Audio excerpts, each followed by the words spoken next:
Bonjour à vous et bienvenue dans la masterclass HTA. Donc nous allons commencer par le module 1, comme cela a été annoncé, qui est le module de généralité.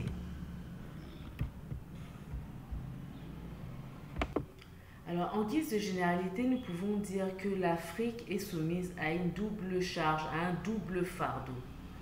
Le premier fardeau est celui des maladies infectieuses, d'accord, qui sont les premières causes de mortalité. En tout cas, jusqu'à très récemment, c'était les premières causes de mortalité dans notre contexte, c'est-à-dire tout ce qui est tuberculose, VIH, sida, la malnutrition et autres.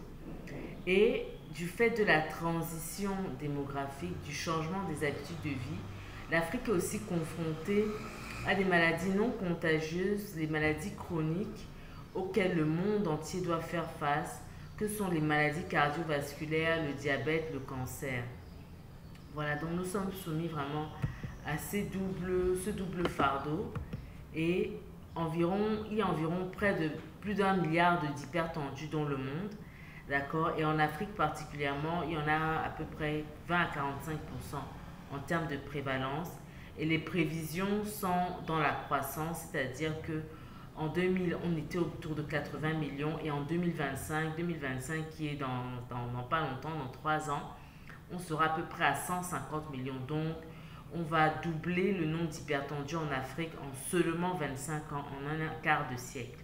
D'accord. Donc, sur cette carte ici, vous avez la prévalence de l'hypertension artérielle quand elle est au-delà de 45% dans le monde. Et vous voyez que plusieurs pays d'Afrique sont touchés. D'accord. Donc, les prévalences les plus importantes sont en Afrique par rapport au reste du monde. Donc cela veut dire beaucoup de choses. Alors comme je l'ai dit, cela est dû à l'urbanisation, l'industrialisation, la modification du style de vie. Donc on est de plus en plus sédentaire, on mange de plus en plus comme en Occident, très salé, très sucré, très gras.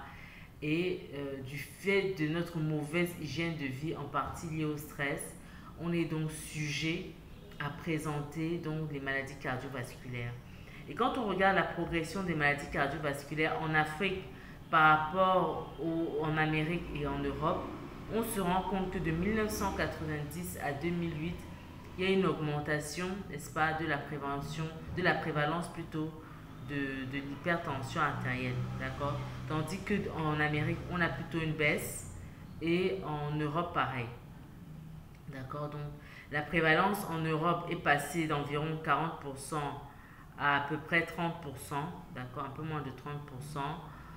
En Amérique, on était à peu près au-delà de 30% et on est un peu moins de 25%, tandis qu'en Afrique, plutôt, les chiffres sont en constante augmentation.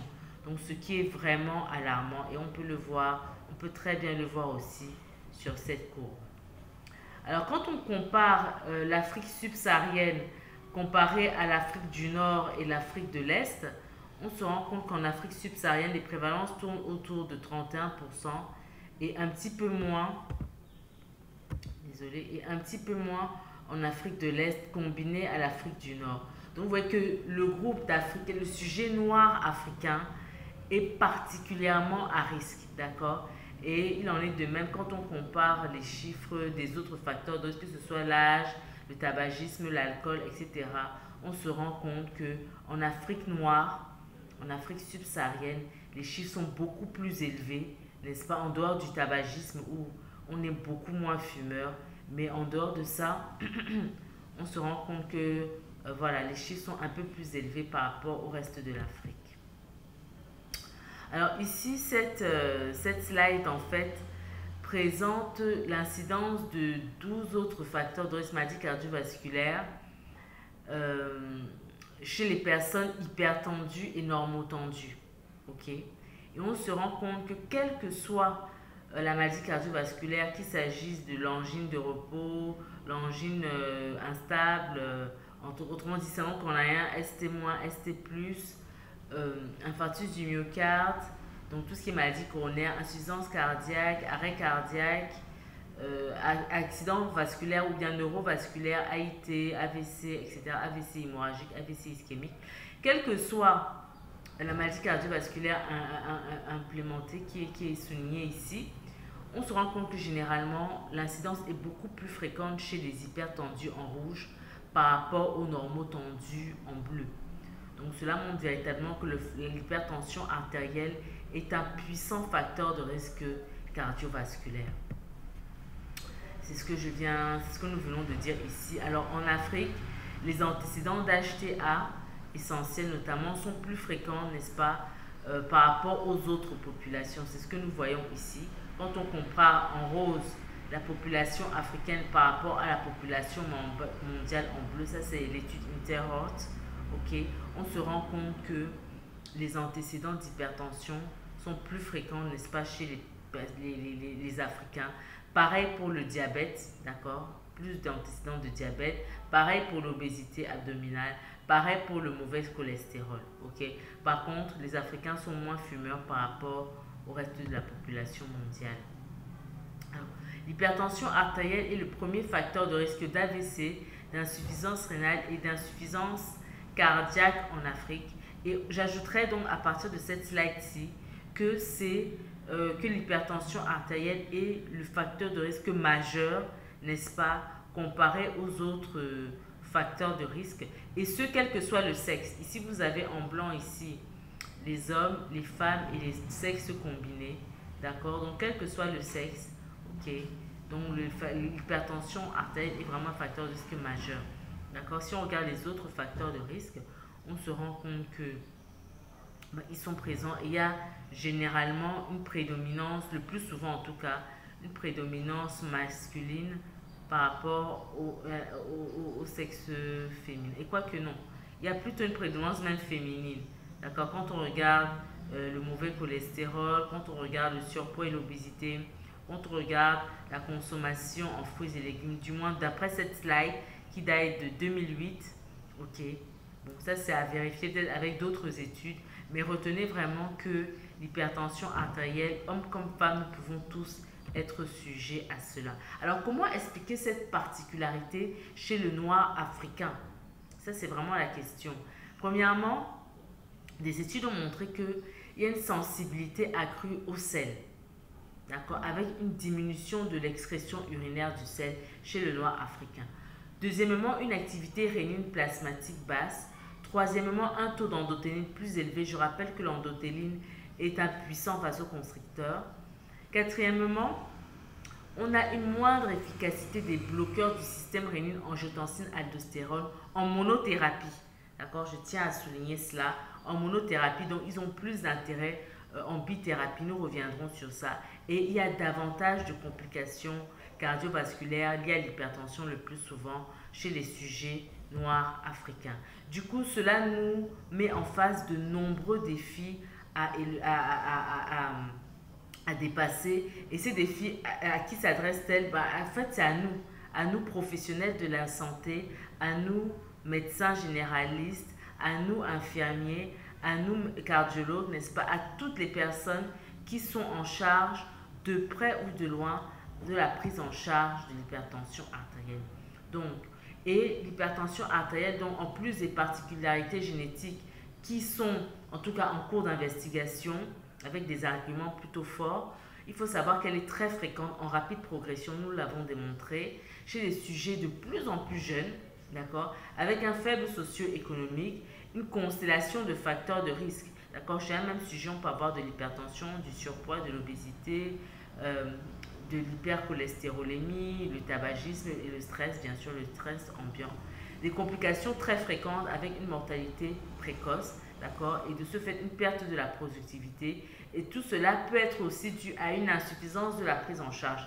Et c'est là que nous, professionnels de la santé, nous sommes indexés. Insuffisance de la prise en charge, cela veut dire, un, le plateau technique insuffisant. Deuxièmement, les compétences aussi, peut-être, ne sont pas suffisamment prises, ne sont pas suffisamment outillées pour pouvoir mieux prendre en charge, n'est-ce pas, nos patients. Alors, en Afrique, comme partout dans le monde, l'hypertension artérielle est faiblement dépistée. D'accord, mais nous allons vraiment nous concentrer sur l'Afrique parce que la prévalence, on l'a vu, tourne autour de 30 à 45% selon les pays. D'accord, on va retenir 30% ici. Et dans ces 30%, généralement, près de 73% ne sont pas dépistés. Donc cela pose vraiment un gros problème. Ça veut dire que les 2 tiers de nos patients, d'accord, ne sont pas dépistés. Donc seulement 27% sont dépistés. Maintenant, il y a le problème du traitement. Le traitement, le faible niveau socio-économique dans nos pays, le manque de connaissances aussi, fait que souvent 82%, 82% de nos patients qui ont été dépistés hypertendus ne sont pas traités. Donc, il y a peu de patients qui sont traités. D'accord? 82%, ça veut dire qu'un patient sur 8 à peu près est traité. Donc, à peu près 18%, d'accord? Ou bien 2 patients sur 10, on va dire, sont traités en moyenne. Ce qui est très, très faible.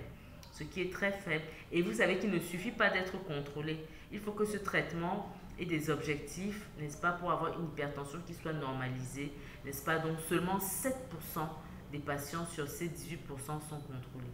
Donc cela veut dire qu'il y a très peu de dépistage, très peu de patients traités et encore moins de patients contrôlés.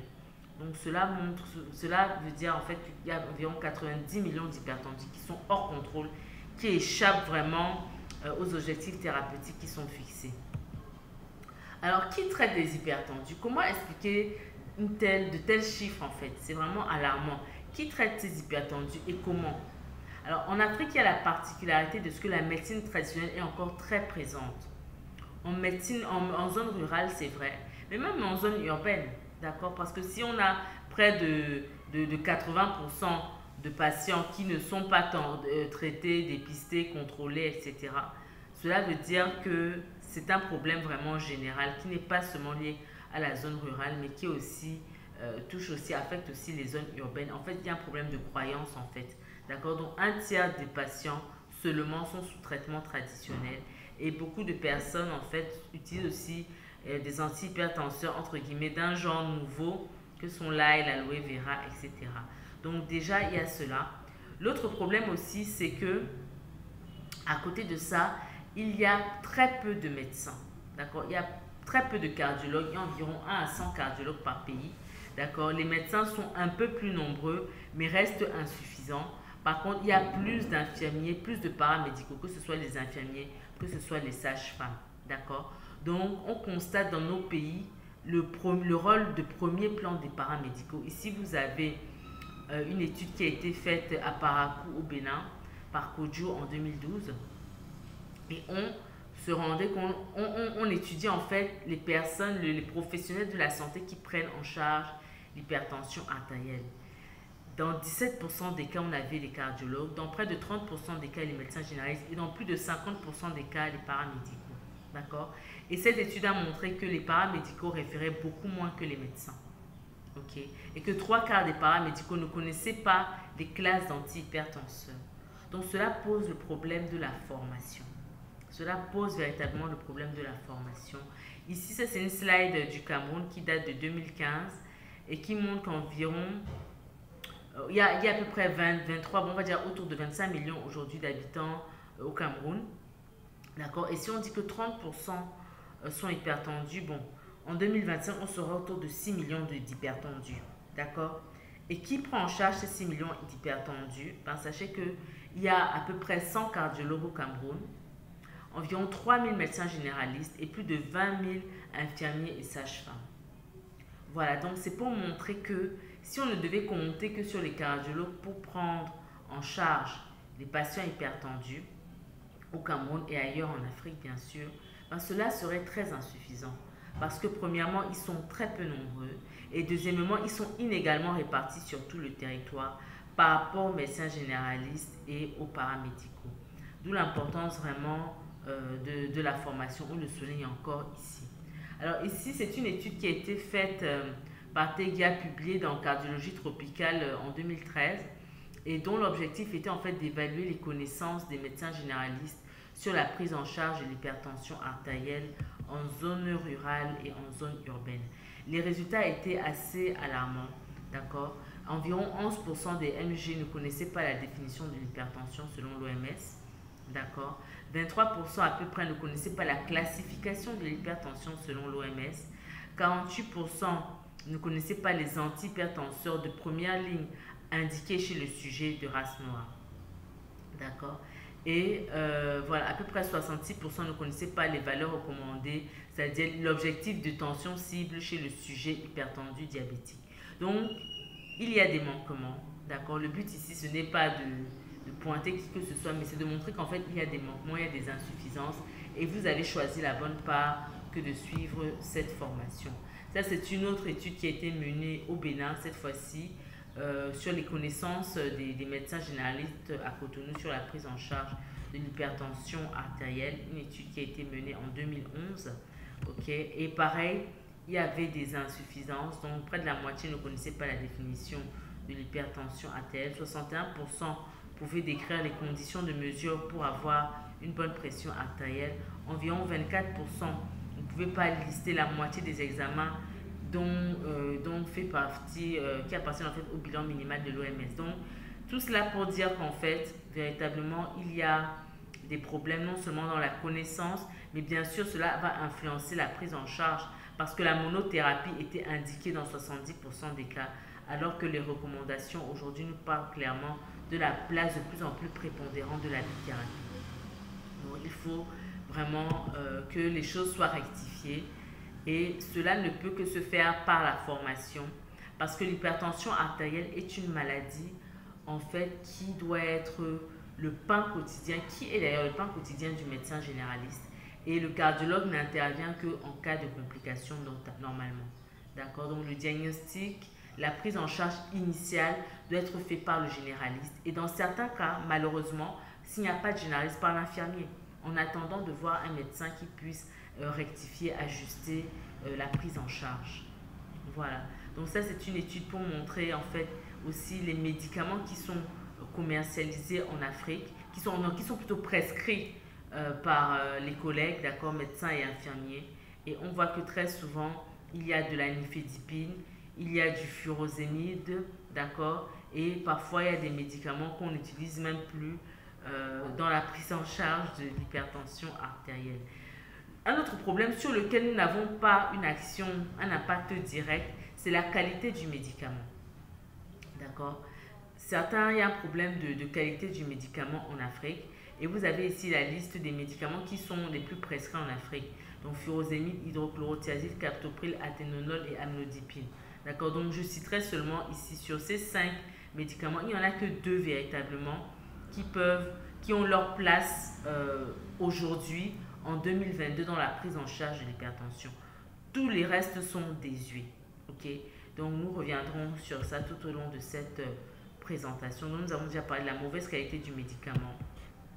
Et une autre raison pour laquelle l'hypertension croît de manière fulgurante dans nos pays, c'est aussi la faible observance du fait d'un soubassement socio-économique. D'accord? Donc les facteurs de mauvaise observance selon cette étude est le sexe féminin, le fait d'être au chômage, les faibles revenus, le nombre de prises, d'accord, plus il y a de médicaments à prendre, plus il y a de comprimés à prendre, plus l'observance sera mauvaise et bien sûr la prépondérance de la médecine traditionnelle. Alors, est-ce que c'est une fatalité? Non, parce que cette étude a montré, en fait, étude qui a été menée par Kofi et publiée en 2017 dans Annales de cardiologie et d'angiologie, elle montre clairement qu'un an après un bon programme d'éducation thérapeutique, il est possible d'améliorer l'observance et d'avoir jusqu'à 85% d'observants, donc de bons observants. Donc vous voyez qu'en éduquant le patient correctement, parce que soi-même on a de bonnes connaissances, de bonnes compétences sur l'hypertension artérielle, on peut vraiment améliorer l'observance thérapeutique. Donc je vais passer directement ici à cette slide en fait qui va présenter les différents acteurs de la prise en charge de l'hypertension artérielle, que sont premièrement le gouvernement, deuxièmement le professionnel de santé et troisièmement bien sûr le patient.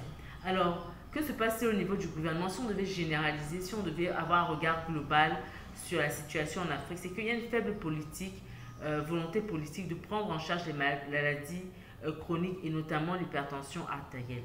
D'accord? La couverture maladie est faible, on le sait, et on a très peu de patients assurés et cela va entraîner donc de nombreuses ruptures thérapeutiques. D'accord? D'autre part, il n'y a pas vraiment cette culture de la référence, c'est-à-dire de référer le patient. Généralement, les gens veulent garder les patients pour eux et c'est au détriment de la santé de ces mêmes patients. Donc, il y a véritablement un problème de coordination dans nos systèmes de santé. Deuxièmement, le professionnel de santé. d'accord? La plupart des professionnels de santé qui prennent en charge l'hypertension, on a vu que la plupart d'entre eux, c'était en premier lieu les paramédicaux, en deuxième lieu les médecins et en troisième lieu les cardiologues. Donc la plupart d'entre eux, en fait, ne connaissent même pas correctement les guidelines, les recommandations pour prendre en charge les patients hypertendus. Et cela est dû à la formation médicale continue qui est pauvre en fait. Et c'est parce qu'aussi il y a un faible ratio médecin-infirmier. Nous avons vu qu'il y a beaucoup plus d'infirmiers que de médecins. Et bien sûr, il y a le problème de la qualité du médicament, de la qualité des antihypertenseurs. Et enfin, le troisième maillon de la chaîne, qui n'est pas le moindre, qui est le patient lui-même, il n'a pas de connaissances suffisantes sur l'hypertension artérielle. Et ça, c'est le fait de l'influence de la médecine traditionnelle et aussi peut-être le manque de compétences des professionnels de santé auxquels il est soumis. Une faible adhérence et un faible accès aux médicaments, d'accord, une difficulté à adopter les mesures hygiéno-diététiques et puis surtout les fausses idées sur l'hypertension artérielle.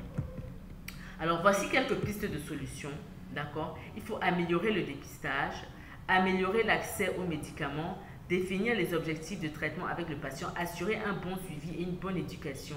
Et tout cela ne peut se faire que par une bonne coordination du système sanitaire, d'accord, des relais communautaires, les paramédicaux, les généralistes et les cardiologues, d'accord. Donc cela est très important et cela ne peut que passer par certains moyens tels que l'information, l'éducation, la communication. C'est pour ça que nous avons créé vraiment cette plateforme Dr Moncam pour éduquer non seulement le grand public mais aussi les professionnels de la santé, d'accord, afin que tout le monde soit vraiment sensibilisé, que ce soit les populations, les leaders d'opinion, les médias et les professionnels de la santé. Au niveau du dépistage, il faudrait que l'on crée des unités de prévention. Donc avant même de commencer à traiter les complications, il faut qu'il y ait la prévention pour que le moins de personnes ne développent l'hypertension artérielle. Maintenant, si on a des patients qui ont développé l'hypertension artérielle, il faut qu'au sein de nos centres de santé, de nos hôpitaux, on ait les connaissances et les compétences et le plateau technique nécessaire pour mieux prendre en charge à nos patients et bien sûr faciliter l'accès aux soins, d'accord, surtout dans les pays où il y a des problèmes socio-économiques. Donc vraiment, le dépistage, le traitement, le contrôle, c'est une boucle dont le socle est véritablement nous, les professionnels de santé. Voilà, donc nous sommes vraiment responsables, c'est à nous vraiment de former à la fois les populations, à la fois les paramédicaux, à la fois les généralistes. Et c'est ce que nous allons faire tout au long de ce programme qui est la Masterclass HTA, l'hypertension artérielle de A à Z pour le médecin généraliste. Alors, pourquoi est-ce que vous avez choisi et vous avez bien fait de choisir cette formation? Premièrement, cela va augmenter votre valeur en améliorant la prise en charge de vos patients à la lumière des dernières recommandations. C'est une formation qui se veut pratique. Donc, chaque jour, quand vous allez suivre cette formation, d'accord, vous allez pouvoir pratiquer cela immédiatement en consultation, en hospitalisation devant vos patients. D'accord, ce sont des diapositives qui sont disponibles à vie, donc avec un gain de temps. Et elles sont actualisées au fur et à mesure. Dès qu'il y aura de nouvelles recommandations, nous allons actualiser. Donc, vous serez à jour à chaque fois en revenant sur cette formation. D'accord, un accès illimité. Et c'est une formation qui se suit vraiment facilement. Les explications sont claires et nous restons vraiment à votre disposition en cas de question. De quoi s'agira-t-il? 5 modules avec un bonus à la fin. Premièrement, donc nous allons aborder donc les notions fondamentales qui vous permettront de comprendre la pression artérielle, sa régulation et aussi l'éthiopathogénie. Deuxièmement, nous allons apprendre à bien diagnostiquer l'hypertension artérielle, d'accord? Faire attention aux pièges à éviter, notamment dans l'automesure. Le diagnostic différentiel, qu'est-ce qui n'est pas hypertension artérielle et pourtant qui y ressemble? Quelles sont les causes de l'hypertension artérielle? Le traitement, ça c'est vraiment un module très très important. Les buts, les principes, les moyens, le pourquoi des mesures hygiéno-diététiques. Pourquoi est-ce qu'on dit de ne pas prendre trop de sel, etc., etc. La pharmacologie des traitements antihypertenseurs, les règles de titration, les indications en fonction des profils patients. Un module aussi important qui est en fait l'éducation thérapeutique, le suivi du patient. Comment mener une consultation d'annonce de qualité? Quel est le chronogramme de suivi? Comment évaluer l'observance thérapeutique, etc. Le module 5, ce sera en fait l'hypertension associée à des terrains particuliers, HTA résistante, sujet âgé, diabétique, femme enceinte, insuffisance rénale. Et nous allons aussi parler de l'hypotension orthostatique. Et enfin, nous allons aborder quelques bonus, notamment avec des cas cliniques et des quiz HTA pour vous permettre de vous exercer. Voilà, c'est parti donc pour cette formation Masterclass HTA. À la prochaine vidéo.